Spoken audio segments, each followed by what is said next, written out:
తాజాంశాన్ని చూస్తున్నాం. సాయి కృష్ణ మృతి కేసులో సీఐ నాగరాజుకు పోలీస్ కస్టడీ ఇస్తూ కోర్టు ఉత్తర్వులు ఇచ్చింది.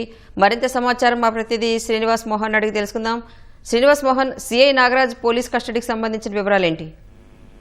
రాణి, సీఐ నాగరాజును 8 రోజుల పాటు కోర్టు కస్టడీకి ఇస్తూ తాజాగా విజయవాడ కోర్టు ఉత్తర్వులు ఇవ్వడం జరిగింది. ఎందుకంటే నాగరాజుకు సంబంధించి కృష్ణలంకకు చెందినటువంటి జాదే సాయి కృష్ణకు సంబంధించినటువంటి కస్టోడియల్ డెత్ కేసులో నాగరాజు ప్రధాన నిందితుడుగా అప్పటి సిఐ ఎస్ఎస్వివి నాగరాజును పోలీసు అరెస్ట్ చేయడం జరిగింది. ఈయన జ్యుడిషియల్ రిమాండ్ ఇచ్చారు. విజయవాడ ఏజీఎం కోర్టులో ఈ పోలీస్ కస్టడీకి సంబంధించి ప్రత్యేక దర్యాప్తు బృందం అధికారులు నాగరాజును 12 రోజుల పాటు తమ కస్టడీకి ఇవ్వాలని చెప్పి కోర్టును కోరడం జరిగింది. అయితే ఇది మీద ప్రభుత్వ పబ్లిక్ ప్రాసిక్యూటర్ తమ వాదనలన్నీ పూర్తిగా విన్న తరువాత ఈ వాదనలన్నీ వినిపిస్తూ సాయికృష్ణ మరణం వెనుక పూర్తి నిజాలు, కీలక వివరాలు వెలుగులోకి రావాలంటే నాగరాజును కస్టడీకి తీసుకుని లోతుగా విచారించాల్సిన అవసరం ఉందని చెప్పి ఇందులో పేర్కొనడం జరిగింది. అయితే నాగరాజు తరఫునటువంటి న్యాయవాది కూడా కస్టడీ పిటిషన్ పై వ్యతిరేకించారు. అయితే ఇదే సమయంలో తనకు పోలీస్ కస్టడీలో తన ప్రాణాలకు భరోసా లేదని, కస్టడీలోనే తనకు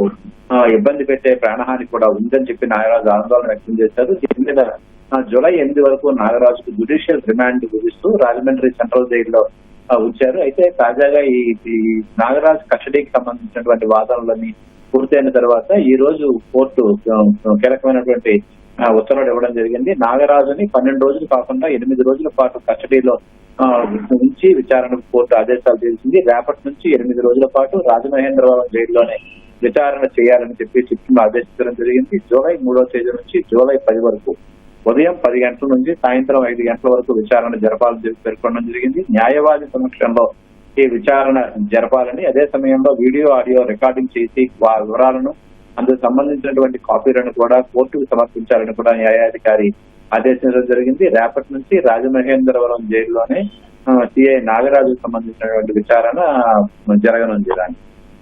ధన్యవాదాలు శ్రీనివాస్ మోహన్.